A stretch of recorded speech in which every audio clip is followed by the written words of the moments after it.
Hoy en Charlas 914 queremos hacer un bello ejercicio de memoria. Estamos además a 25 años del asesinato de Jaime Garzón y toda la historia de nuestro país puede ser contada como una sucesión de tragedias y a veces de dolores, pese a la belleza de nuestro país, la belleza de su gente, la belleza de una cantidad de luchadores y luchadoras sociales que todos los días intentan construirlo de la mejor manera posible y intentan hacer una patria que germine, que sea más viva, más bella, más libre, más justa. Y tenemos entonces en medio de esa historia narrada difícil un tiempo que tal vez ha sido de los más macabros y de los más tenebrosos de nuestra historia nacional. Recordamos que el antiguo general Mario Montoya decía que iba a medir la seguridad democrática en litros de sangre, y esos litros de sangre fueron litros de sangre de hijos del pueblo colombiano, de hijos y de hijas del pueblo colombiano.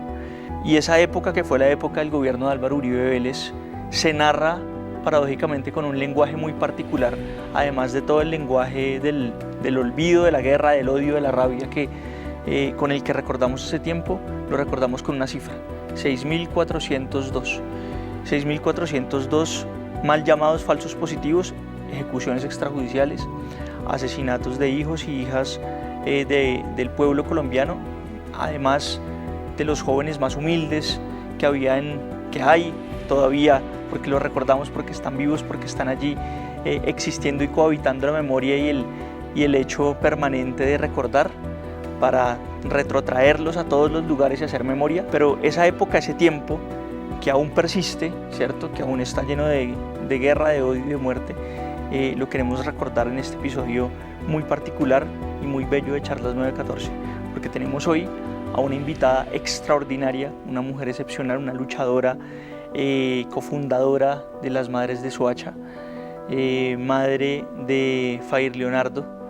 Vamos a hablar de ella, vamos a hablar de Fair Leonardo, y además fue una de las nominadas al Premio Nobel de Paz en ese tiempo en donde Colombia soñó con la paz, en ese tiempo en donde soñamos que podía abrirse una puerta definitiva para cesar la guerra y para empezar una etapa de reconciliación. Ese tiempo no duró tanto, pero todavía seguimos soñando y seguimos insistiendo y seguiremos insistiendo por la paz, por la reconciliación, por la memoria y obviamente por la justicia.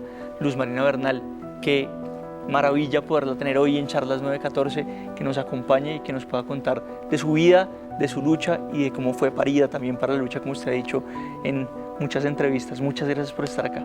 Gracias por la invitación. Luz Marina, queremos empezar hablando de su vida. Usted ha hablado de su abuelo Donato, de su abuela Trinidad, de un poco esa historia de migración interna en Colombia, de desplazamiento a veces, desde sus abuelos, su madre Mercedes. Usted tuvo un hermano que fue Luis Antonio, también, que fue raptado. Entonces, en esta primera etapa queremos saber sobre su vida y conocer esa biografía suya. Bueno, sí, yo soy de descendencia campesina. Mi abuelo se llamaba Donato Parra, mi abuela Trinidad Lancheros, pero creo que la historia contada por mi madre viene con un dolor muy grande, ya que mi abuelo, él era un gran cultivador de muchos, digamos, muchos alimentos, en este caso la papa, el trigo, la cebada, el frijol, la arveja, frutales. También pues ellos traían aquí a Bogotá todo lo que ellos cultivaban y lo que hacían. Entonces aquí vendían sus huevos, las arepas, las almojábanas, las garullas, el queso, pero tuvo un final muy triste porque mi abuelo, él vendía todos sus productos en la plaza de Bolívar, y un día que él vino a vender sus productos, se paró en una cáscara de plátano y se resbaló y se esnucó con el borde del andén de ahí de la Plaza de Bolívar. no era, pues era una antigua estructura, no como la que tenemos ahora. Y mi abuela, al quedar sola, entonces le dijo a cada uno de los padrinos de bautizo de sus 2 hijas. Ella tuvo 3 hijas, pero la mayor se casó en Girardot con un señor hacendado y quedaron las otras 2 pequeñas, que era mi tía Ana y mi tía y mi madre. Entonces ellas fueron adoptadas por sus padrinos de bautizo. Mi abuela se fue para Girardot a buscar a su hija para que le ayudara en ese momento a poder, digamos, continuar con sus cultivos y todo. Desafortunadamente, el esposo de mi tía Rosa vendió la hacienda y compraron en otro lado. Mi abuela se desubicó, ella se alquiló, lo que es la palabra correcta que se dice en el campo, alquilarse para yo trabajar en cualquier cosa. Entonces empezó en los trapiches en Girardot para reunir el dinero para devolverse, pero desafortunadamente cuando ella cogió una brazada de caña de azúcar para mandarla al trapiche, el trapiche se la llevó y la mató. Lo que decimos, el trapiche se comió a mi abuela. Entonces, definitivamente mi tía Ana y mi madre se quedaron huérfanas y fueron criadas por sus propios padrinos de bautizo. Mi madre, pues ella fue adoptada por estos padrinos porque ellos no tenían hijos, así es que mi madre pues la pusieron a estudiar y ella se casó como a los 18 años, pero pues sus primeros hijos mayor, mi hermano mayor Luis Antonio Bernal, luego Álvaro, luego sigue Carlos y después sigo yo. Entonces a mi hermano mayor, desafortunadamente, cuando él tenía 6 años también se lo robaron y fue traído desde Boyacá, desde Turmeque, Boyacá, hasta Bogotá. Y la señora que recibió a mi hermano era una señora que tenía 5 hijos y lo maltrataba mucho a mi hermano porque, digamos, era el que tenía que cuidar a esos 5 niñitos y todo lo que hacían ellos, rompían, desbarataban, todo, le echaban la culpa a mi hermano y la señora lo golpeaba mucho. Y una vez entonces él se escapó de esa casa y en una esquina se sentó, se puso a llorar. Pasó una señora, le dijo, ¿se quiere ir conmigo? Él dijo que sí, ella se lo llevó y trabajaba la señora en el norte y le contó a una familia que era dueña del Hotel Continental y el hotel, creo que Tequendama, y que se había encontrado un niño. Entonces ellos no tenían hijos y le dijeron, pues tráiganoslo. Entonces fue criado por los dueños de estos hoteles y ya como a los 16 años, entonces hubo un reencuentro entre mi madre y mi hermano porque mi madre siguió vendiendo las arepas, los huevos, las almojábanas, el queso, la cuajada. Y ese día era el bautizo no, sino la primera comunión de mi hermano y necesitaban todos estos productos para la reunión y la señora que había recogido amablemente a mi hermano llevó a mi madre y allí se encontró mi hermano con mi madre y a los 3 meses viajan los padres que criaron a mi hermano para Estados Unidos y le preguntaron a él que si se quedaba en Colombia o se iba y él dijo, ya encontré a mi madre, yo me quedo. Así es como pasa la historia muy difícil de mi madre buscando a mi hermano, pero también el ser huérfana de temprana edad y tener que sobresalir con nosotros adelante. ¿Dónde creció usted? Yo crecí en Turmeque, Boyacá. Yo acompañé a mi madre hasta los 21 años. De ahí, pues, me casé y mi esposo me trajo acá para Bogotá. Luego, pues aquí en Bogotá nació John Smith, que es mi hijo mayor, y después en muy corto plazo quedé en embarazo de Fair Leonardo, y bueno, eso es lo que pasó entre Boyacá y Bogotá. En la historia de Fair Leonardo se ha contado que mientras ustedes estaban en embarazo hubo un accidente, ¿cierto? Y además hay como una historia de como los primeros diagnósticos que tuvo Fair Leonardo. ¿Cómo fue esa primera etapa y la infancia de Fair Leonardo? Bueno, sí. Cuando yo quedé en embarazo de Fair Leonardo, no lo sabía tan pronto. El día que fui, porque me sentía como incómoda, como mal, como enferma, entonces el médico me dice, no, usted no está enferma ni nada, usted, felicitaciones, está embarazada. Y mi niño mayor estaba muy pequeño, pero igual estaba embarazada y me sentía muy feliz de que iba a tener otro bebé, y yo dije, bueno, los voy a criar al tiempo. Entonces, el día que cumplí, el 22 de noviembre de 1981, tenía un control prenatal en la plazoleta del 20 de julio. Y allí, entonces, me pusieron la cita a las 2 de la tarde. Y yo tenía una amiga, porque yo vivía en ese entonces en el barrio Guacamayas, tenía una amiga y entonces ella me dijo que me acompañaba.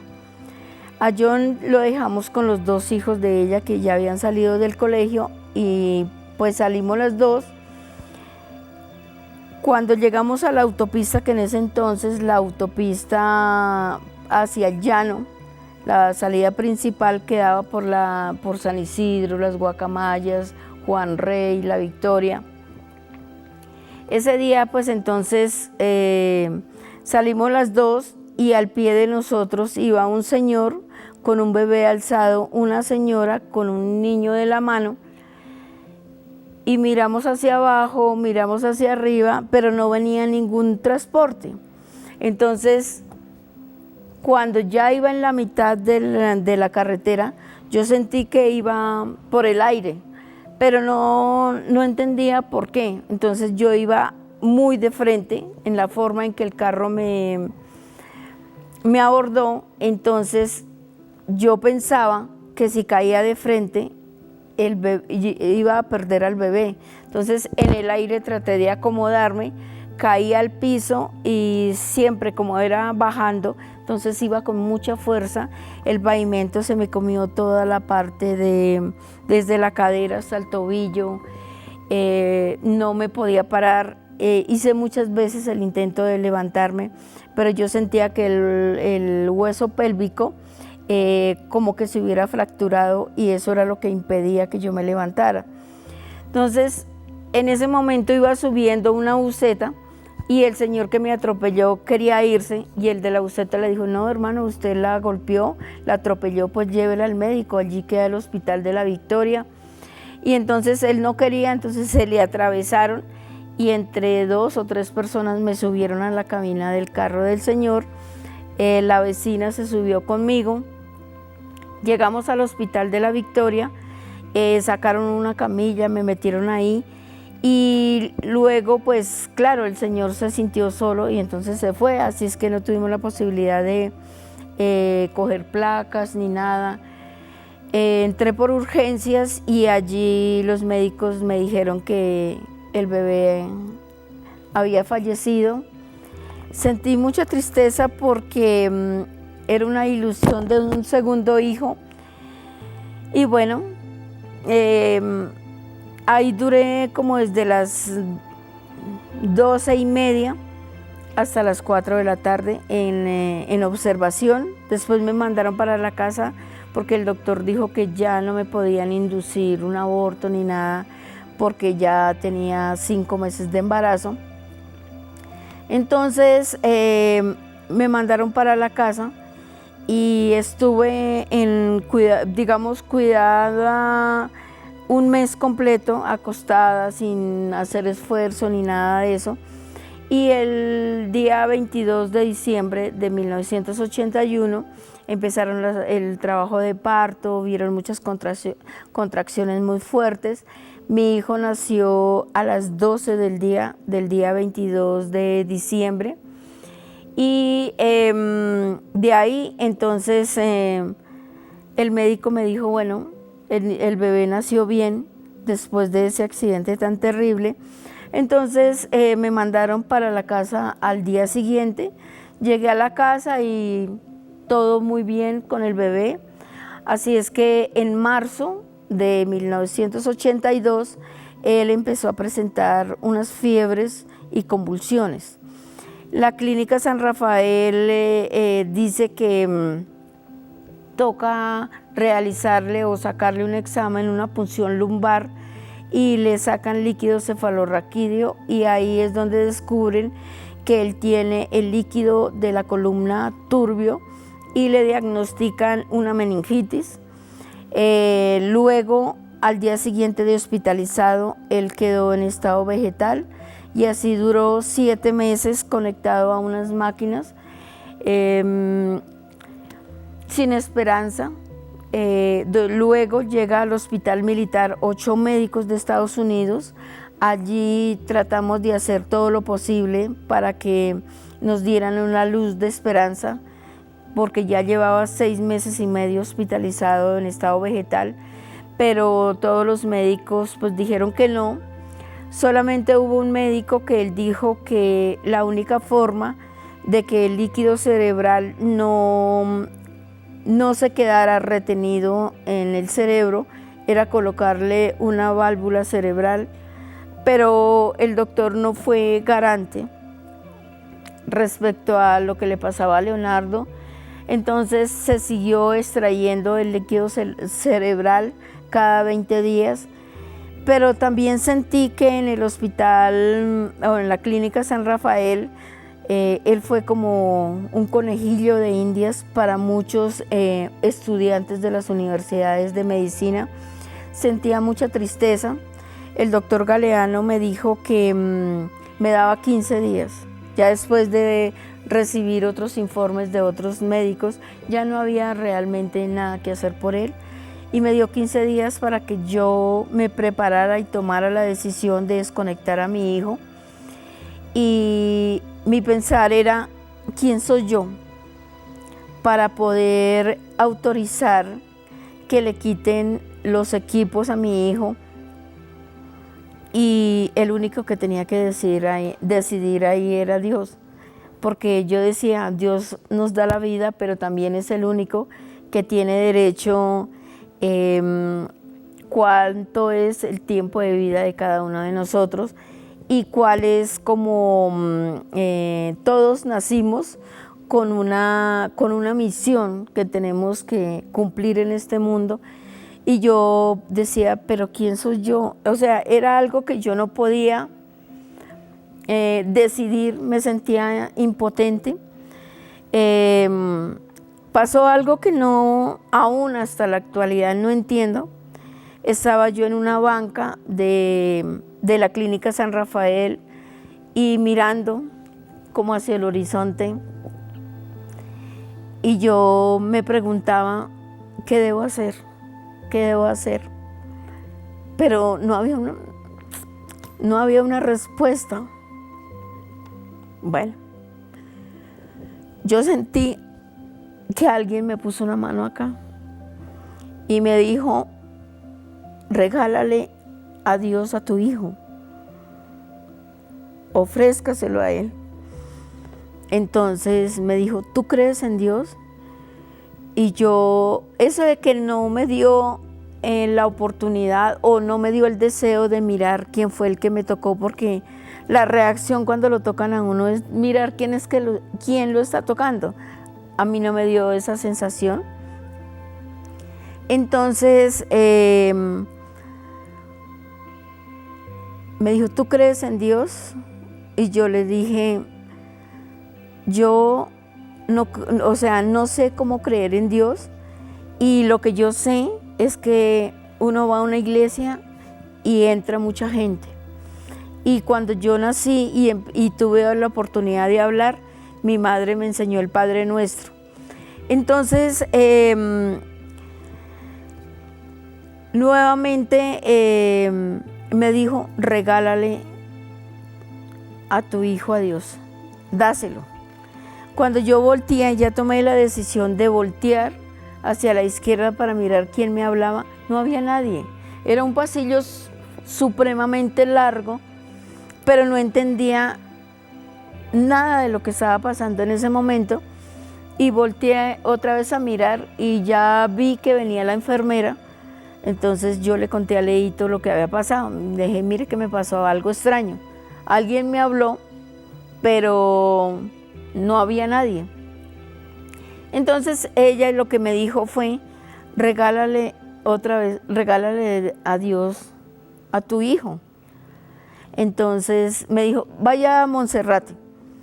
Y ella me dio un billete, le dije, no, yo no tengo plata. Ella me regaló un billete, no recuerdo el valor, y me dijo, mañana madrugas a las 4 de la mañana, vas al 20 de julio, compra 2 cuerpitos de bebé así, compra el cuadro del Señor de Monserrate y compra un velón, pero así de grande, ella me lo mostró así de grande. O sea, quiere decir que el billete alcanzaba para mi pasaje y para todo esto. Y así lo hice, porque eso fue un sábado, y entonces el domingo yo madrugué, compré los 2 cuerpitos del bebé, compré el cuadro del Señor de Monserrate y compré el velón grande, y subí y entré a la misa de 6 de la mañana, y ahí pues ella me dijo que mandara a bendecir lo que yo había comprado, pero que antes de venirme, en una caja de cristal que había detrás del altar de Monserrate, entonces que metiera el niño, uno de los niños ahí. Yo lo metí ahí y me bajé, me fui para la clínica, le mostré lo que había comprado, y entonces ella me dijo que estaba bien, y me dijo, ahora en tu casa colocas el cuadro acá con el niño y el velón acá, y te sientas y le pides con todo tu corazón a Dios para que te ayude. Si Leonardo va a ser para este mundo, que te ayude a que él se aliente pronto, y si no va a ser para este mundo, que se acuerde de él. Y yo le decía, esa es una parte que no me conviene, o sea, que no me gusta decirle si no va a ser para este mundo. Yo tengo la esperanza de que esto sea una realidad, de que mi hijo pueda seguir conmigo. Y bueno, yo todos los días me sentaba en el cojín, un cojín rojo que tenía de terciopelo, y le pedía tanto a Dios, y le decía, Señor, yo no soy nadie para decidir si mi hijo tiene que vivir o no tiene que vivir. Solo tú, que nos nos da la vida para nacer y para irnos. Te entrego a mi hijo, Señor, úsalo de la manera que tú creas conveniente usarlo. Así es que yo le entregué a Dios a mi hijo, y ya como a los 15 días el doctor Galeano me dijo, bueno, Luz Marina, hoy es el día de desconectar o continuar con Leonardo en las máquinas. Entonces yo le dije a él, desconéctelo. Efectivamente lo desconectaron, y él me lo entregó, y le dije, doctor, no me da una fórmula para digamos, un medicamento para que él no siga convulsionando o algo. Dijo, Luz Marina, ya no hay nada que hacer. O sea, a mí me entregaron a mi hijo para que él muriera en la casa, pero yo había llamado a mi hermano mayor y le había dicho, él en ese entonces trabajaba en Arroceras del Llano, y él me dijo, te entregan a tu hijo y te vienes. Entonces yo llevaba sin ver a John Smith hacía 7 meses, así es que esa amiga me entregó a John Smith, alisté a Leonardo, mis maletas, y me fui para Villavicencio, y en Villavicencio mi hermano me llevó donde la doctora Ana Griselda Chávez Allí la doctora le hizo una valoración general a Leonardo y ella me dijo que le quedaba minutos de vida. Me mandó comprar 5 inyecciones. Esas 5 inyecciones ella las metió en una jeringa y me dijo, salga.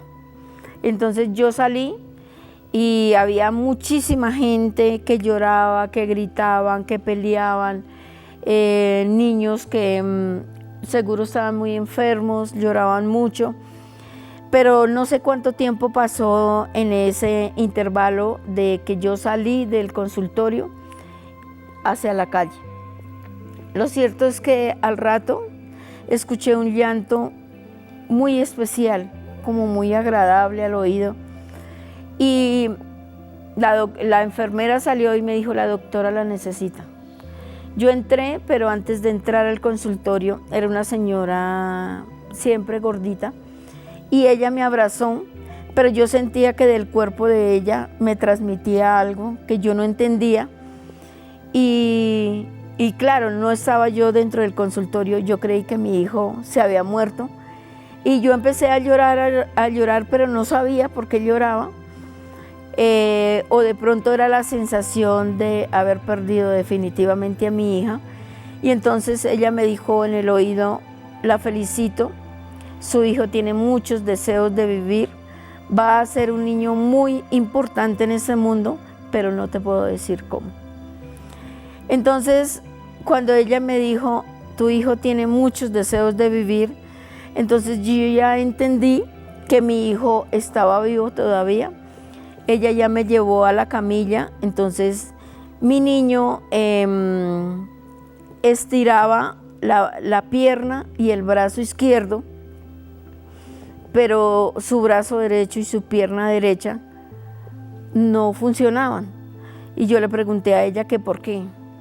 Dijo, pueden haber muchas razones.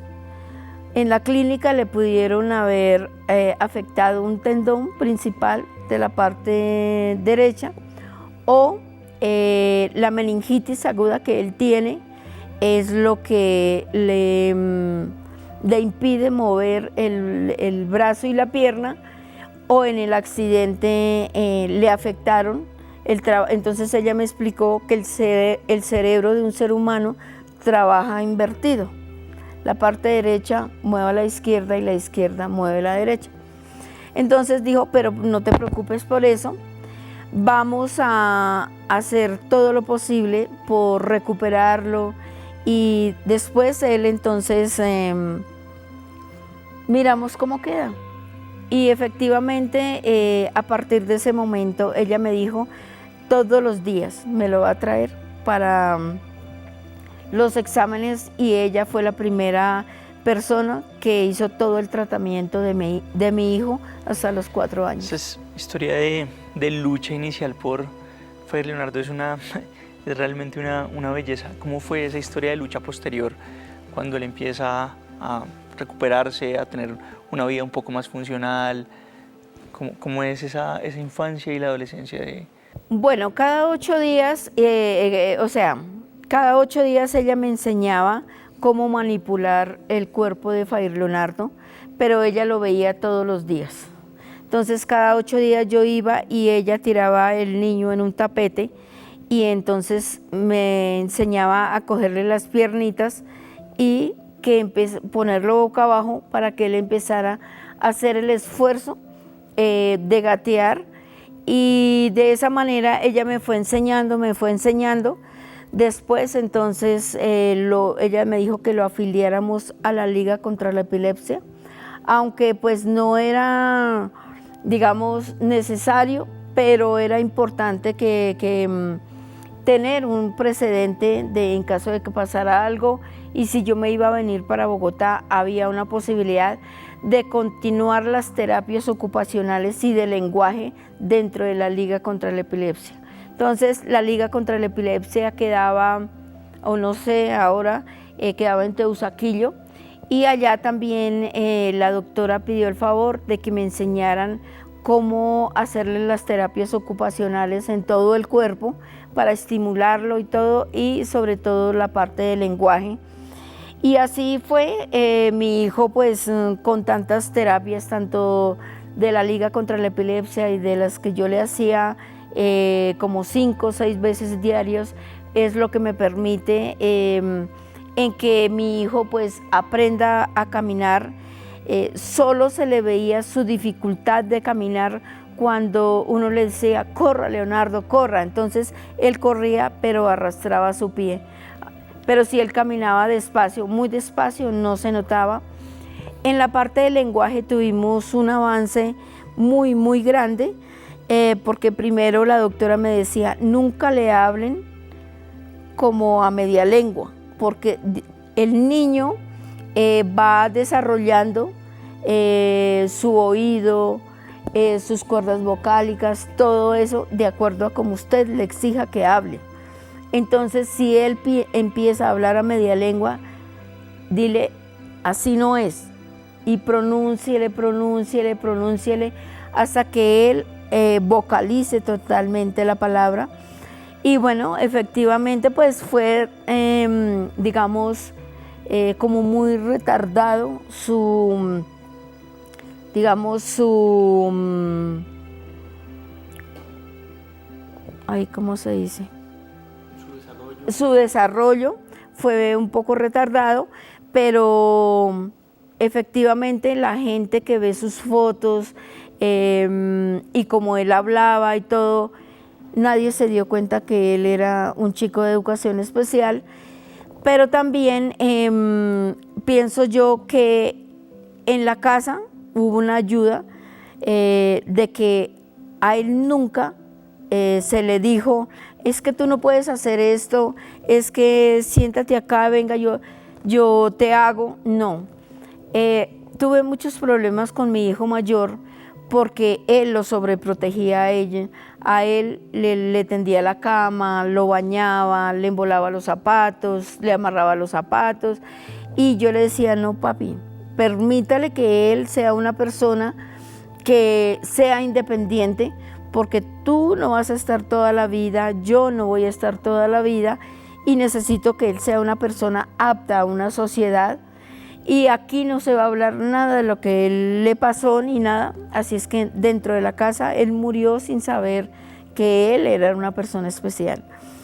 Pero entonces él era una persona muy sociable con todo el mundo desde pequeñito, pero a él no le gustaba jugar con niños, le gustaba más bien relacionarse con adultos y hablar, escuchar de las responsabilidades de personas adultas. Y cuando llegamos nos regresamos de San Martín Meta, porque allá duramos 5 años mientras el tratamiento de él y todo, y llegamos aquí a Bogotá. Entonces él me convulsionó cuando él tenía 10 años, me volvió a convulsionar, y había un señor en San Martín Meta, no recuerdo cómo se llama en este momento el señor, vivía muy cerca de la casa de mi hermano, y él fue el que le quitó las convulsiones que él tenía. A partir de los 10 años él no volvió a convulsionar, pero tocaba estar muy pendiente cuando le diera una gripa, cuando le doliera la cabeza o algo, pues que no se golpeara. Y era muy cuidado, fueron 26 años estando ahí. Yo nunca le negué que saliera de la casa. Yo sabía que él era una persona muy sociable con todo el mundo, pero también él tenía una forma de preocupación, cómo ayudar a las personas. Él no utilizaba su brazo derecho, pero entonces un amigo en una varilla le hizo un manguito acá y una varilla así doblada acá, y aquí colocaba un balde negro y aquí colocaba el otro, y ahí nivelaba el peso. Él pedía que le nivelaran el peso de la arena, de los ladrillos y todo eso, y él les ayudaba mucho, sobre todo a las personas que estaban construyendo, y tenía una fuerza muy grande. Entonces era una persona que vivía todo el día ocupado, o lo citaban y le decían, bueno, Leonardo, mañana me ayuda ir a hacer una bodega, claro, patroncito, lo que usted diga. Era una persona con gran respeto, yo nunca le oí una mala palabra. Él se dirigía tanto a las mujeres como a los hombres, patroncita, patroncito, y ayudaba. Como amigo, era un excelente amigo, pero era una persona que no sabía identificar quién era quién. Por ejemplo, usted colocaba acá a un presidente, a un abogado, a un habitante de calle, a un chico consumidor, todos ellos eran sus amigos. Ahí no había una discriminación de ninguna forma. Él, al no conocer el dinero, no le importaba si le pagaban o no le pagaban. El afán de él era servir, pero sí me daba mucho dolor, y queda el dolor para siempre. Es como aquellas personas que lo llevaban a trabajar todo un día, le pagaran con billetes falsos. No le den nada, él no estaba esperando que le dieran plata. Y él se confiaba en ese dinero y me decía, mami, mire, me pagaron. Yo miraba el billete y sentía mucho dolor. Decía, no puede ser que jueguen con el dolor, con el sufrimiento del esfuerzo que mi hijo hace para poder ayudar, porque también es un sufrimiento en ese afán de ayudar, que sea mal remunerado, pues era doloroso. De ahí, pues entonces, pienso yo que el ser sociable con todas estas personas es lo que permite que estos militares, que llevaban 2 años estudiando el terreno, estudiando el municipio de Soacha, cuáles eran las personas más vulnerables que necesitaban su trabajo o estudiar, o por ejemplo como Leonardo. Yo decía, es triste que estas personas no se hayan detenido a analizar de que tienen una familia, unos hermanos, unos hijos, unos sobrinos, qué sé yo, y llevárselos a 12 horas de distancia de su casa, y simplemente con el propósito de recibir beneficios, porque la remuneración económica era muy grande, y más en la forma en que, digamos, fue sindicado Fair Leonardo. Entonces, él, con gran esfuerzo de sus 26 años recién cumplidos, porque él cumplió 16 años el 22 de diciembre y el 8 de enero se lo llevaron. Entonces, allí llevárselo hasta Ocaña, torturarlo, asesinarlo y hacerlo pasar por el jefe de una organización narcoterrorista es muy difícil para poder asimilar todo esto. Usted ha contado en varias oportunidades cómo se da cuenta de la mentira, del engaño, ¿cierto?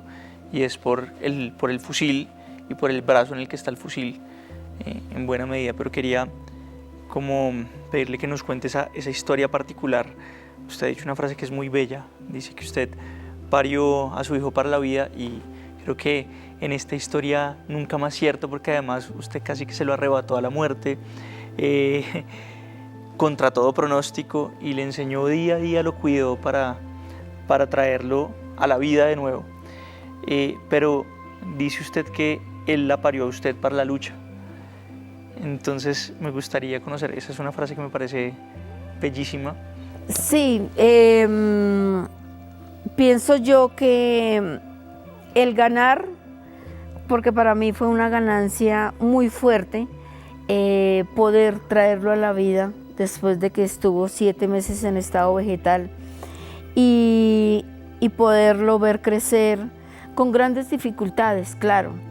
Lamentablemente los estratos en los que nosotros vivimos no es garante de recibir una atención, digamos, para esta clase de niños que tienen grandes dificultades, pero pienso que la Secretaría de Educación debería de tener unas aulas especiales para las familias de bajos recursos, porque yo bregué mucho para que mi hijo pudiera ser recibido en un colegio de educación especial. El pediatra al comienzo yo le decía que mi hijo tenía una dificultad y entonces él me dijo, no lo subestime, porque él es un chico inteligente. Sí, mi hijo era supremamente inteligente, pero su dificultad de aprendizaje era difícil. Yo le enseñaba y a los 5 minutos ya no sabía. Entonces, todos unos 26 años en este trabajo, era muy triste ver, y es como si uno como madre no supiera qué hacer en ese momento. Igual yo lo tuve en colegios normales, en colegios privados, y de pronto estuvo también como en un colegio que era para chicos, Finlandia, era para chicos con síndrome de Down y todo. Pero allí, ¿qué pasaba? Mi hijo no avanzaba, sino retrocedía. Entonces él llegaba a la casa después de que lo dejaba a la ruta y él se sentaba y era mueva la cabeza. Y yo le decía, Leonardo, ¿por qué mueves la cabeza? Es que mi amigo Jorge mueve la cabeza así. Es tu amigo Jorge, no eres tú. Entonces al día siguiente llegaba que se le escurría la baba y entonces él comía y se dejaba escurrir parte de la comida que le quedaba en la boca. Yo le decía, mi amor, ¿por qué haces eso? Es que mi amiga Laura, ella come y todo. Entonces yo le dije, ¿quieres seguir en ese colegio? Me dijo, no, mami. Ya él tenía como unos 12 años. Me dijo, no, madre, es que mis compañeritos rompen todo en el colegio y me echan la culpa a mí. La profe me regaña mucho y él entonces me hablaba y tenía los movimientos de estos niños y todo eso.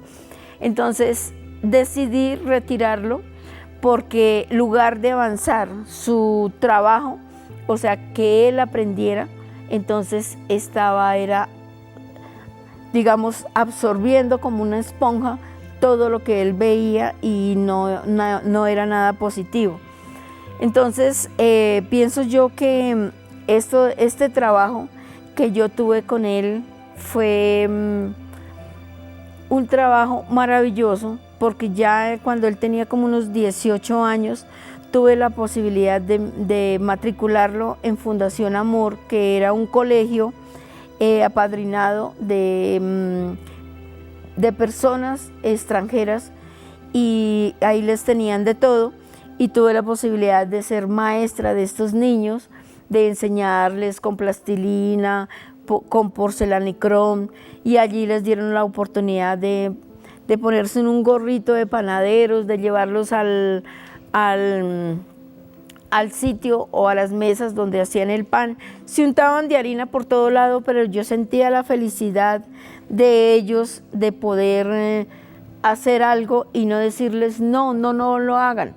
Entonces yo sentí que fue la única parte que mi hijo se sintió en esos 2 años, se sintió feliz de lo que hacía. Y más, no sé si porque estaba yo ahí enseñándoles a todos a que usaran témperas, vinilos, óleos, para que la masa quedara con el color de lo que querían hacer, los payasitos, bueno, todo. Porque pienso yo que la motricidad de estos niños es importante para que ellos, y poder empezar a investigar qué es lo que más les gusta. Bueno, listo, no saben leer ni escribir, pero si él se me convierte en un niño atleta, pues bueno, lo llevaré a que corra hasta donde se canse y hasta los años que Dios me lo permita, o si quiere bailar o bueno, cualquier cosa, uno tiene que descubrir qué es lo que más les gusta a ellos. Entonces pienso yo que el trabajo que yo hice, no solamente con mi hijo, fue algo muy importante y es triste decirlo, pero nadie sabe lo que uno tiene que vivir para vivir con un ángel como este. Cuando yo digo, yo parí a mi hijo para la vida y él me parió para la lucha. Yo creo que al parir a mi hijo y luchárselo, arrebatárselo a la muerte, es como una apuesta, digámoslo de esa manera. Y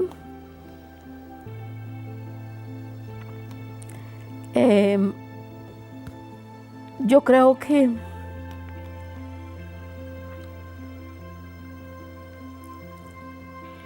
el haberme parido para la lucha es para poder demostrar quién era él, su inocencia. Y primero, en el momento en que me doy cuenta de que le colocan la 9 milímetros a corta distancia de su mano y que él toda la vida fue zurdo, entonces la redundancia es absurdo que estos montajes, y por eso es que se destapan los falsos positivos, por lo que hacen con Fair Leonardo. Asesinarlo, 13 impactos de bala, que cometieron una sevicia con él muy fuerte, y ponerle un arma en una mano que nunca le funcionó, que él nunca la utilizó.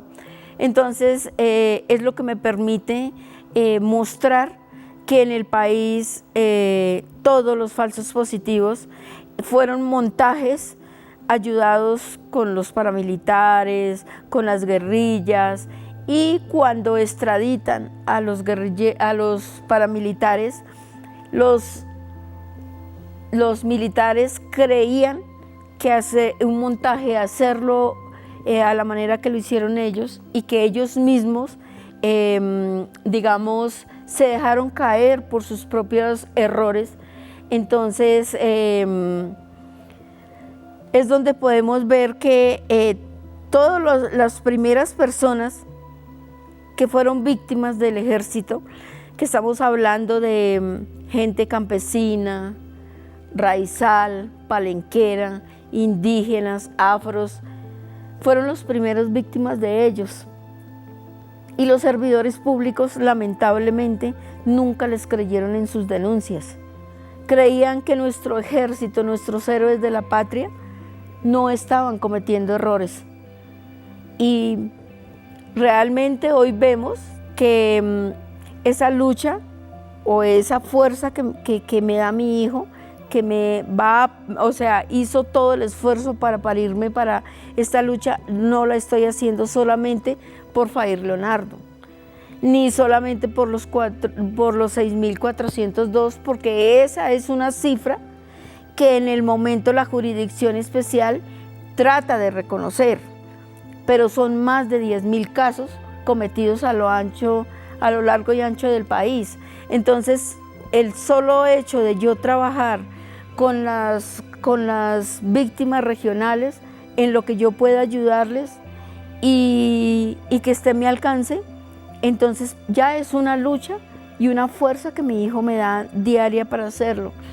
Y como yo le dije a Dios, le dije: Señor, yo como madre no voy a gritar como, digamos, como exigiéndole el por qué mi hijo. Como muchas madres dicen: Señor, ¿por qué? ¿Por qué mi hijo? Yo le digo: Señor, yo te lo entregué y te dije, úsalo a tu manera. Y si mi hijo, su misión es mostrar lo que pasó en este país, entonces lo que yo le dije a Dios, le dije: Señor, ahora toma mi mano, te entrego lo que me resta de vida para que yo pueda hacer mi trabajo, y cuando yo hables, que no sea mi voz, sino sea tu voz, Señor. Así es que lo que me resta de vida es tuyo. Y pues es de la única manera que yo me siento bien, trabajando con comunidades. Y tuve que estudiar 6 años Derechos Humanos en el colectivo de abogados José Alvear Restrepo y hacer un año de género en la Universidad Nacional, para poder entender en qué clase de país vivía, porque siento una deuda con mi país, porque allí vivir 48 años en una completa ignorancia total en el país que tú vives, entonces siento que le debo algo a mi país. Siento que crecí 48 años ignorando que había un conflicto armado en Colombia, y también siento que esas violaciones a los derechos humanos que sucedieron a mi alrededor cada 5 minutos, como la desaparición forzada, la tortura, el genocidio, las masacres, los feminicidios, el desplazamiento, la violación sexual generalizada para estas mujeres de territorio, niñas, siento que yo tengo que aportar para que esto no continúe. Así es que, pues, mi preparación fue muy dolorosa porque entrar a un mundo desconocido, donde me sacaron de mi burbuja, me la rompen, porque si no pasa lo de Leonardo, en este momento estaría ignorando lo que estaba pasando en mi país. Entonces, ahora lo que me resta de vida es aportar a un cambio definitivo de lo que se está trabajando dentro del proceso de paz. Marina, hay digamos, en ese proceso de lucha, usted ha contado que se ha presentado una cantidad de cosas, desde amenazas a su vida, situaciones supremamente difíciles. Ustedes empiezan esta pelea más o menos 2008-2009, hay una primera etapa que es 2012 donde ustedes logran arrancar una primera victoria, pero ha sido una carrera llena de obstáculos y dificultades. Entonces quisiera que nos hablara un poco de cuáles han sido esos obstáculos y dificultades, con qué se han encontrado. Bueno, en el 2008, primero, cuando viajé a Ocaña a recuperar los restos de mi hijo, nunca me imaginé que el 25 de septiembre del 2008, diría que empezaríamos desde el 23 de septiembre del 2008, cuando Medicina Legal me llama y me presenta 2 madres de Soacha, la señora Blanca Oviedo y la señora Florilda Hernández, y la señora la señora Elvira Vázquez. Entonces nos reunimos 4 madres en el 23 de septiembre del 2008, y allí nos entregan un cotejo de huella dactilar que sale de la Registraduría Nacional de Colombia. Ya después de los 8 meses de que yo hago un recorrido en Soacha, Bogotá, levanto a todos los habitantes de calle, pensando que mi hijo estaba aguantando hambre, estaba durmiendo en una calle, y yo identifico el rostro de mi hijo el 16 de septiembre del 2008 en Medicina Legal, y ya el 23 nos dan las cartas para poder viajar a Ocaña, pero hay una dificultad en ese momento, porque todo el tiempo, o sea, yo me siento a analizar la vida de Leonardo y han sido solo complicaciones, solo, digamos, retos para poder llegar a donde yo estoy. Y entonces allí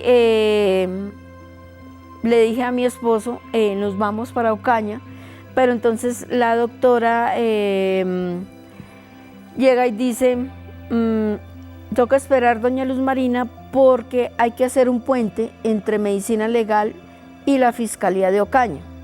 Entonces tocaba hacer el puente porque en ese, no sé si usted se acuerda, que en el 2008 hubo un paro judicial de 3 meses, que es lo que impide también como la celeridad de las exhumaciones. Y entonces este puente que se hace entre Medicina Legal y Ocaña nos permite viajar. Yo viajé ese mismo día, las otras madres viajaron al día siguiente, pero yo no tenía dinero para traer a mi hijo. Me prestaron 15 millones de pesos para hacer el traslado de Ocaña hasta Bogotá. Nos fuimos con mi esposo y con mi hijo mayor, y allí, cuando llegamos a Ocaña, el doctor Sergio, que era el fiscal en ese entonces, me dice: ¿ustedes por quién vienen? Yo le dije: yo vengo por Fair Leonardo Porras Bernal. Entonces él soltó la risa con el doctor Sergio y llegó y dijo: ah, usted es la madre del jefe de la organización narcoterrorista. Yo me quedé mirándoles y les dije: ¿usted cree que un joven de 26 años que no sabe leer, no sabe escribir, no identifica el valor del dinero, tiene una discapacidad en su brazo y pierna derecha, puede llegar a ser jefe o pertenecer a un grupo insurgente? Y entonces bajaron su sonrisa, y entonces llegó y dijo el doctor Rubén: igual, ese fue el informe que el ejército nos da. Yo le dije: ¿el ejército? ¿Y qué tiene que ver el ejército en esto? ¿Sí? Dijo: pues porque él fue dado de baja por ellos. Mi hijo mayor había prestado su servicio militar. Para él fue muy duro saber que el ejército, o para nosotros fue muy duro que el ejército hubiese asesinado a Leonardo. Entonces nos llevaron a diferentes salas, y a mi esposo lo llevaron a un lado, a mi hijo lo llevaron a otro lado, a mí me dejaron con el fiscal, y a ver si las entrevistas concordaban de quién era Fair Leonardo. Y bueno, allí entonces, como a las 12 del día de ese 24 de septiembre del 2008, llegaron las otras 3 familias. Llegó la señora Carmen, llegó don José Oviedo y llegó doña Florina Hernández. A ellos también los metieron en diferentes oficinas y para preguntarle por la vida de sus familiares. Y después, entonces, ya como a las 6 de la tarde, llegó un representante de la alcaldía y ya nos mostró el mapeo de cómo estaban ubicados los muchachos dentro de las fosas comunes. Nos dicen que Fair Leonardo Porras Bernal se encuentra a 1,5 cuadras de donde nos encontrábamos nosotros, que nos estaban dando el informe. En este caso era la funeraria Páez, y que Julián Oviedo, Elkin Gustavo Verano Hernández y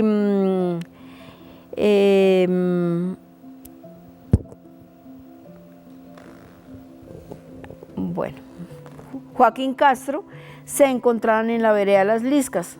Entonces mi pregunta fue: ¿por qué ellos están fuera del cementerio de acá de Ocaña? Entonces el encargado de la información llegó y dijo: lo que pasa es que aquí recoger 50 cadáveres diarios es mucho, y se saturó el cementerio y tuvimos que alquilar un cementerio comunitario en la vereda de Las Liscas, que queda a 45 minutos, para abrir fosas que quepan más de 15. Entonces para mí eso era una sorpresa muy grande, y yo decía: ¿cuántas madres como yo están buscando a sus hijos y los hijos tan lejos? Y donde les robaron su rostro, les robaron su identificación para que no fueran encontrados. Entonces yo no podía entender por qué el ejército podía hacer esas cosas. Hasta ese momento no entendía. Y el día 25 yo pedí que la exhumación de Leonardo se hiciera después de las 4:30 de la mañana, porque yo sabía que todos los medios de comunicación a nivel nacional e internacional iban detrás de ese caso, porque fue una bomba. Denunciar en medicina legal primero denunciar con una irresponsabilidad. Yo no salía a denunciar porque primero no sabía qué era lo que había pasado con mi hijo. Segundo, no sabía quién era el que lo había asesinado. Entonces, por lo tanto, me negué a dar informe a Caracol y a RCN. Entonces, yo pedí que me exhumaran a mi hijo muy temprano, pero lo que yo no esperaba nunca era que llegaran 24 generales o altos mandos a tumbar la puerta del cementerio en el momento que estábamos exhumando y estropearan la exhumación. Entonces, claro, la forense se asustó, el CTI de Cúcuta se asustó, el de Ocaña se asustó, y entonces ellos decidieron irse, entonces sacaron un cuerpo, y entonces la doctora dijo, sí, eso es suyo, no sé qué, y se fue. Le dije, pero déjemelo identificar, no sé qué. No, yo tengo que irme, tengo que hacer otras cosas, otras diligencias, no sé qué. Y bueno, fue una cosa terrible ahí con el ejército. Estos altos mandos nos rodearon, se presentaron, somos la delegación enviada por el presidente Álvaro Uribe Vélez para saber qué es lo que están haciendo aquí. Y querían que yo les firmara un documento en blanco. Yo decía, ¿por qué tengo que firmarles un documento en blanco? Entonces no sé cuál sería la intención de ellos al firmar ese documento en blanco. Y tomaron fotos en el área donde estábamos exhumando. Entonces mi hijo se puso muy bravo porque estaban haciendo eso. Cogió la cámara, le sacó el chip, se lo metió a la boca, lo mascó, y después empezaron a perseguirlo y él fue y se escondió en la Fiscalía de Ocaña. Mientras nos veníamos, ese día salimos a las 7 de la noche para poder llegar el día 26 acá.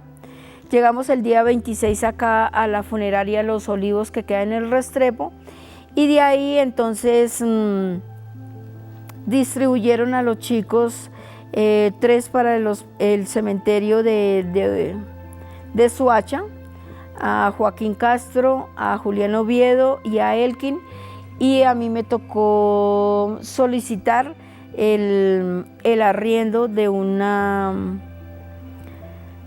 lote para poder inhumar a mi hijo ahí, y él está en la Inmaculada.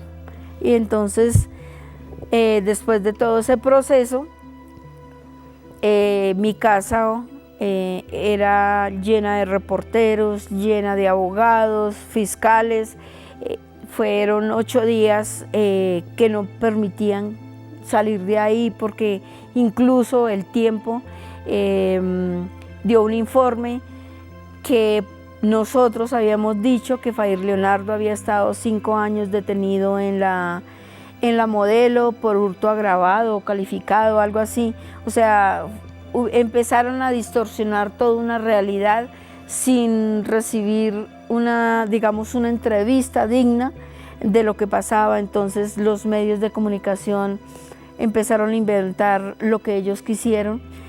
Y bueno, ya el 18 de octubre del 2008, el Movimiento Nacional de Víctimas de Crímenes de Estado saca una galería de fotos en el parque, y yo estaba en una cita médica, y pues me causó mucha impresión ver esas fotos que estaban en esa galería. Y le pregunto a la señora encargada de la galería que qué era eso. Entonces me explica que todos ellos son fotos de personas que la fuerza pública había asesinado. Pues yo me puse a llorar porque fue impactante ver esas fotos en ese momento, y recién pasado lo de Leonardo. Entonces ella me preguntó que qué pasaba, y yo le conté.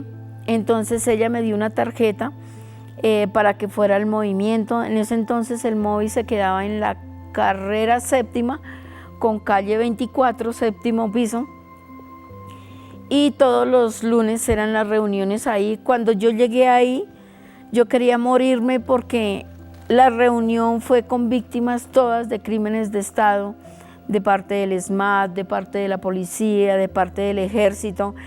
Y yo decía, ¿en qué país estoy viviendo? Era una cosa terrible y un dolor mucho más grande también. Y yo decía, ¿por qué suceden estas cosas? ¿Por qué los que consideramos los héroes de la patria están acabando con toda esta gente? Había gente indígena, afrocampesina, y me contaban las historias y todo. Y a partir de ahí hice parte o hago parte del Movimiento Nacional de Víctimas de Crímenes de Estado. Luego me manda a llamar el personero de Soacha, el doctor Luis Fernando, y la doctora Auralicet.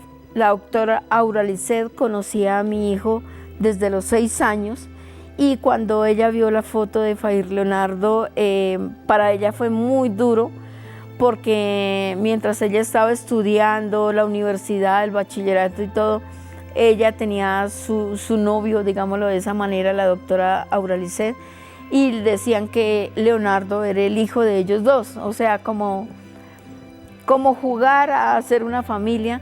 Y Leonardo pues la acompañaba a la casa, la cuidaba, todo eso.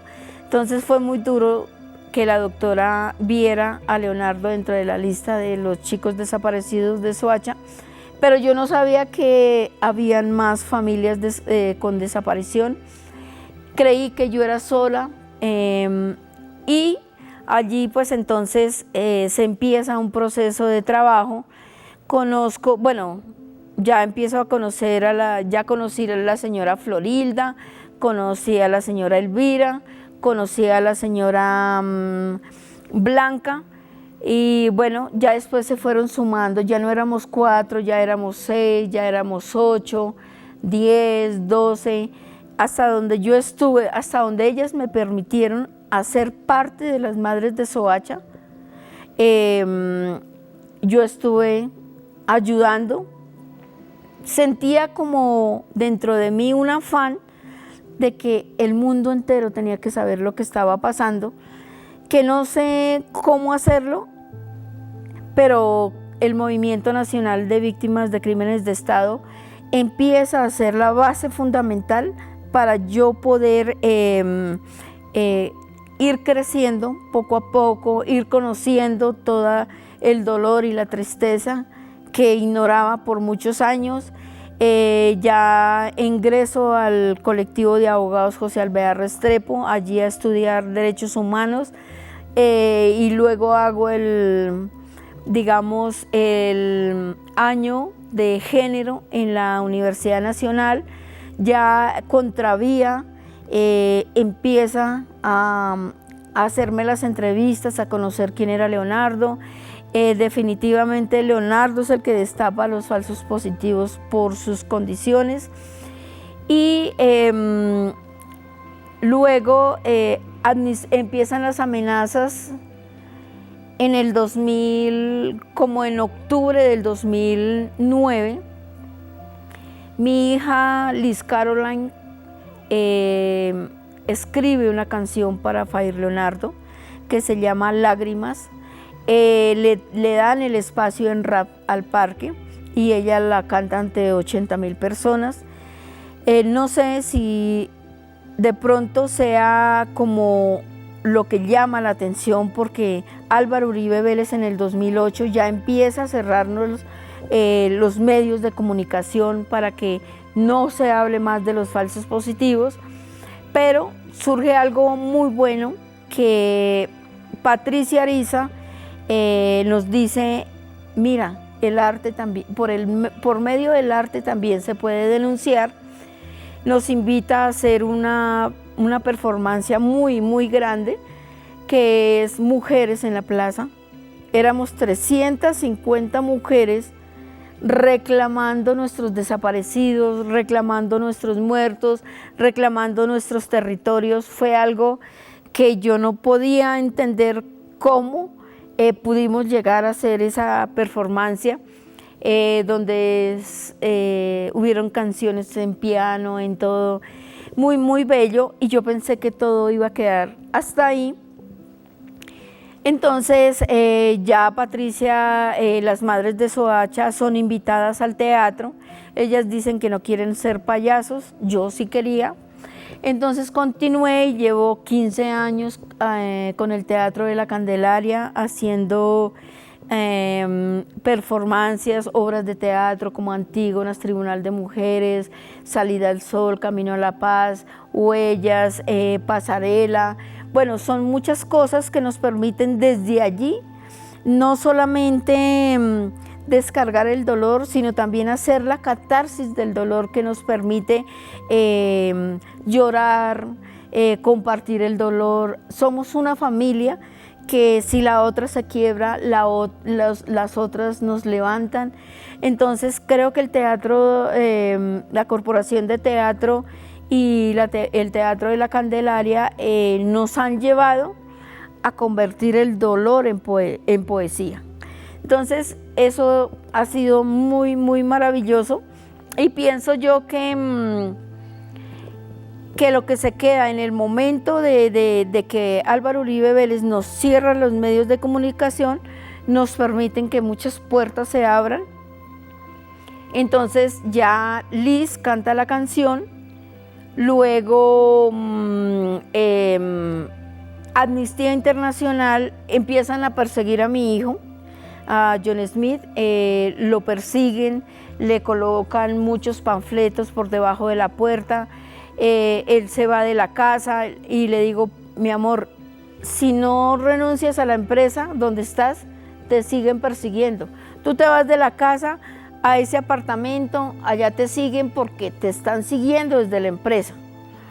Entonces él decide renunciar, las amenazas vienen muy fuertes, se une a Amnistía Internacional para la protección, amenazan a otras familias. Y entonces Amnistía se suma. Entonces empiezan a hacer una campaña, regala esperanza, regala una flor para las madres de Soacha. Efectivamente, a nivel internacional nos regalan 5.500 rosas, que es lo que hace parte de la visibilidad de las denuncias, de las amenazas que vienen haciendo con nosotros, pero también las denuncias que nosotros empezamos a hacer desde personería, desde fiscalía. Entonces se hace un trabajo muy arduo. Luego Amnistía Internacional me invita, que creo que es uno de los primeros motivos de que las madres de Soacha la vayan contra mí. Porque me invitan a hacer una gira por España, Alemania, Bélgica, Holanda, Dinamarca, Irlanda. Entonces, ¿por qué ella? No sé, yo no me postulé, yo no pedí que me permitieran ir a hacer la gira. Entonces, claro, nos eligieron a la señora María porque era la madre de un menor de edad de 16 años y creería yo que Leonardo, por ser una persona especial o de educación especial con dificultades, yo tenga que ir a dar mi testimonio al extranjero. Entonces no les gustó, yo sé que fue por eso empezó el problema. Yo hice la gira común y corriente, fue noviembre, diciembre. Y cuando llegamos acá, entonces habíamos dado la dirección, como nosotras como madres todavía no estábamos conformadas como colectivo, entonces no teníamos dónde recibir las cartas que estos países o estas organizaciones que nos habían recibido, tanto gubernamentales como organizaciones de base en Europa. Entonces dimos la dirección del MOVIS. Entonces las cartas que enviaban de allá eran cartas para presionar al ministro de Defensa, al presidente, a la Fiscalía, a la Defensoría del Pueblo. Y no sé quién salió con el cuento de que todas esas cartas venían con euros. Entonces, y que yo había recibido todos esos sobres llenos de euros y yo dije, yo creo que a nadie se le ocurre, una organización europea o lo que sea, mandar dinero en sobres corriendo el riesgo de que se pierda en el camino y no llegue a la persona, digamos, a la que tiene que llegar. Pues si ellos van a donar algo, enviarán a una persona que digan, bueno, señoras, yo soy el representante de donde estuvieron estas dos señoras y allá hicimos, pongámosle, una recolección de dinero para poderles ayudar a usted o gestionarles, y acá firme usted, es para tales y tales personas porque las señoras dieron el nombre de todas ustedes y venimos a entregarle. Yo creo que es lo correcto. Pero definitivamente me dio tristeza cuando dudaron de nuestro trabajo.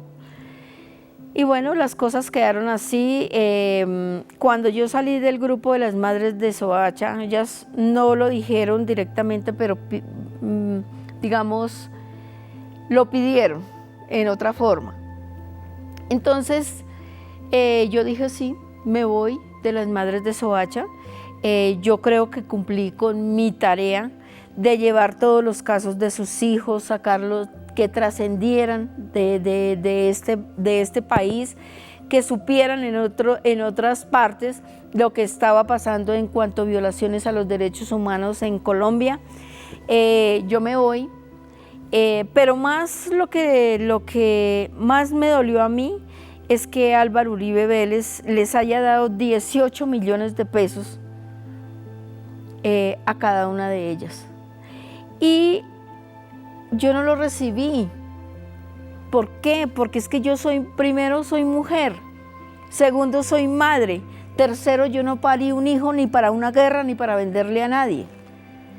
Eso me dolió y yo dije que nunca me había imaginado que un hijo tuviese precio. Entonces fue peor. Entonces yo les dije, sí señoras, me voy. Porque mientras ustedes se están, digamos, gastando el dinero que el responsable de la muerte de nuestros hijos esté gozando tranquilo y ustedes hayan recibido ese dinero, yo sentía que no pertenecía ahí y que tenía que irme. Era el momento de irme. Y pues así fue, me fui. Y pues yo trabajo sola. Claro que sola no, porque hay mucha gente que me apoya en los proyectos, en las cosas, y he trabajado en comunidades de parte de las universidades que me han invitado y todo. Y hay mucha gente a mi alrededor que dice, sí, Luz Marina, eso se trabaja así. Hago mi trabajo de acompañamiento en la colectiva de mujeres refugiadas y exiliadas inmigradas en España. Son unas mujeres que le apostaron realmente al proceso de paz que se dio con Juan Manuel Santos, aunque ese proceso de Juan Manuel Santos yo lo puedo desglosar de la siguiente manera. Primero, él se lanza como presidente de la República, gana la presidencia y de entrada nos impone una ley de víctimas incumplida. Luego, la ampliación de un fuero penal militar, donde nosotros lo tumbamos 2 veces, pero él dijo, el tercero será vencido. Efectivamente, el tercero se lo aprueban para que los altos mandos no fuesen investigados, pero tampoco creería yo que ellos hablaran quién firmó las ministeriales, ¿no? Luego, ya está la ley de víctimas, la ampliación del fuero penal militar, y le apuesta casi al final de su primer mandato a un proceso de paz. Entonces, en ese proceso de paz nos obliga a todos, porque somos más de 9 millones de colombianos que estamos digamos, tratando de cumplir un sueño, de saber una verdad, de que se haga justicia, que haya garantías y no repetición de estos hechos. A eso le apostamos más de 9 millones de colombianos. Pero en ese proceso de paz, los únicos beneficiados son los militares, porque mientras nosotros estábamos en La Habana aportando a ese cambio y a ese proceso de paz, supuestamente garante para las nuevas generaciones, vemos que es un proceso de paz que no quedó el proceso como estaba aprobado en Cuba.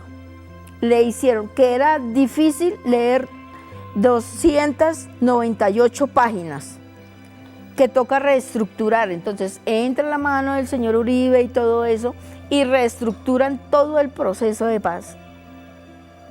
Y ya no son 298 páginas, sino son 300, como 350. Entonces yo creo que ahí sí se las leen.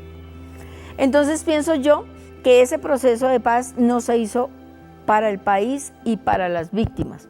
Se hizo simplemente para el beneficio de la libertad de todos los militares implicados en la legalización, supuestamente, de los mal llamados falsos positivos. Porque fueron los únicos beneficiados. Cuando la JEP empezó a trabajar, entonces empezaron a dejar a todos los militares en libertad. Ahí no hubo ningún protocolo de que usted tiene que decir la verdad para poder mirar si realmente es beneficiario de esa libertad que usted pide. Y todo lo que trabajamos en la justicia ordinaria, en el caso mío, que fue el primer caso de falso positivo condenado y fue el primer caso reconocido crimen de lesa humanidad, que es el que cobija a más de 10.000 casos. Entonces, los primeros militares que dejan en libertad son los que asesinan a Fair Leonardo. Y en este momento, la jurisdicción, diría yo, que está buscando cómo ellos tienen que resarcir, supuestamente, como si fuera fácil, resarcir la muerte de una persona después de desaparecida, torturada y asesinada. Los ponen, por ejemplo, los militares o un militar, el mayor Marco Wilson Quijano, se encuentra en Usme sembrando arbolitos y rociando flores. Entonces yo digo, la Jurisdicción Especial para la Paz, primero cuando estuve en La Habana, no se dijo que no era competencia para los crímenes de lesa humanidad, pero adoptaron la responsabilidad de los militares y son versiones libres porque tampoco los obligan a que tienen que ir a decir la verdad el que quiere. Pero yo ya vi 2 versiones libres, que es una vergüenza, que es una lección aprendida. Todos los militares siguen diciendo lo mismo. Marco Wilson Quijano dice en una de sus entrevistas que sí, que él consiguió el $1.000.000 para que llevaran a Fair Leonardo, lo llevaron a Ocaña, se reunieron las 7 personas y quién iba a disparar primero. Resulta que el que tenía, lo prepararon a Leonardo, entonces le pusieron unas esposas, le pusieron una capucha y el que tenía que disparar primero no lo hizo, entonces tenían que hacerlo, creo que al tiempo. Por eso es que mi hijo recibe 13 impactos de bala, pero yo me pregunto, si mi hijo medía 1,75, ¿cómo la bala que entró bajando le sacó la mandíbula? Entonces son tantas cosas y tantas inconsistencias que la JEP tampoco se detiene a mirar si están diciendo la verdad. Igual no lo van a saber, primero porque nunca van a decir la verdad. Y segundo, porque ellos no se toman la delicadeza de leer el proceso que ya existe desde la justicia ordinaria. No lo va a leer la Jurisdicción Especial para la Paz. Entonces pienso yo que lamentablemente tenemos que decir que el proceso de paz no fueron para las víctimas, sino fueron para los militares. Marina, para finalizar la entrevista, en esta lucha que usted lleva ya de muchos años, con toda esta historia que sin duda ayudó a leccionar y a hacer conocer del horror de la guerra y del horror de esa etapa durísima para el país, en esa lucha por la verdad, la justicia, la reparación y la no repetición, ¿qué le gustaría en términos de lo que viene? ¿Qué mensaje le gustaría dejar? ¿Cuál es no llamémoslo el sueño, pero qué le gustaría que pasara en términos de esa lucha? ¿Cuál es el objetivo por el cual usted está luchando en este momento y le gustaría luchar? ¿Qué le gustaría que se pudiera conseguir en términos de esa lucha por la verdad, la justicia, la reparación y la no repetición? Bueno, yo soy muy consciente que no vamos a saber la verdad, que no va a haber una reparación, que las garantías están muy lejos. A mí cuando me preguntan, hablemos de perdón y reconciliación, yo digo, yo no puedo hablar de algo que un país no está preparado para hacerlo. Primero, porque ninguna víctima en este país ha recibido la atención psicosocial, física y psicológica que deberíamos de recibirla para poder entender por qué este conflicto armado y por qué nosotros. Es así. Lo otro es cómo vamos a perdonar y a reconciliarnos con unas personas que no conocemos, que el perdón y la reconciliación es meramente personal y que si no hay verdad, que en este momento es lo que nosotros esperamos, no podemos soñar en un perdón y una reconciliación. ¿Qué espero yo que me pueda resarcir? Yo sé a ciencia cierta que mi hijo no va a volver a la vida, y como se lo dije a Álvaro Uribe Vélez cuando lo demandé por injuria y calumnia en la Suprema Corte de Justicia, y él dijo que ¿cuánto queríamos? Le dije, no, es que a mí el dinero no me gusta. Y le dije, yo me tomo una agua de panela con un pan y me levanto al día siguiente con la dignidad en alto. Pero usted invitó a las madres de Soacha a la casa de Nariño y allí les ofreció 20 millones de pesos por cada uno. Y fue vergonzoso porque a los 15 días les mandó solamente 18. O sea que de una vez le cobró lo de los impuestos de los 20 millones. Yo le dije así, y el señor me miraba porque lo tuve muy frente así. Le dije, yo sí me acuerdo el día que usted nos ofreció los 20 millones de pesos. Yo no entré a la casa de Nariño. Yo fui la que hice la contraparte afuera de la invitación de la casa de Nariño. Y yo le mandé decir a usted con un periodista que si usted me daba 20 millones de pesos por un discapacitado y porque yo vivía en un estrato 2, yo le daba 40 millones de pesos, porque eso es lo que vale cualquiera de sus 2 hijitos. Yo vería si lo desaparecía, lo torturaba, lo asesinaba y lo metía en una fosa común, igual que usted mandó meter al mío. Eso le mandé decir, pero como no le dieron la razón, se lo estoy diciendo personalmente a usted. Entonces, él cree que con dinero todo lo puede arreglar. Pero si quieren realmente que yo reciba de satisfacción algo que digamos, diga correcto, necesito una clínica para el municipio de Soacha, para el barrio Compartir, para donde mi hijo creció, con su comunidad. Necesito una universidad para que sus amigos puedan cumplir sueños y proyectos. Y necesito un colegio de educación especial, el colegio que mi hijo nunca tuvo.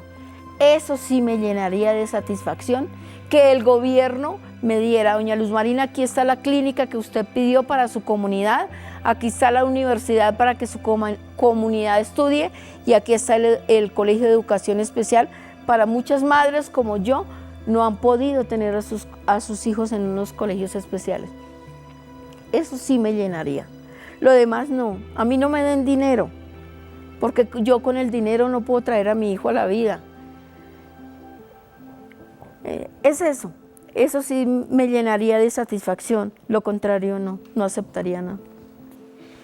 Luz Marina Bernal, gracias por su lucha, por esta lucha por la memoria, por esta lucha contra el olvido y por seguir insistiendo y existiendo para que en Colombia no olvidemos y digamos nunca más.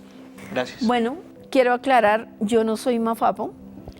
Mafapo se crea hace como unos 4 o 5 años y ellas pues tienen su organización, yo no pertenezco a ninguna organización.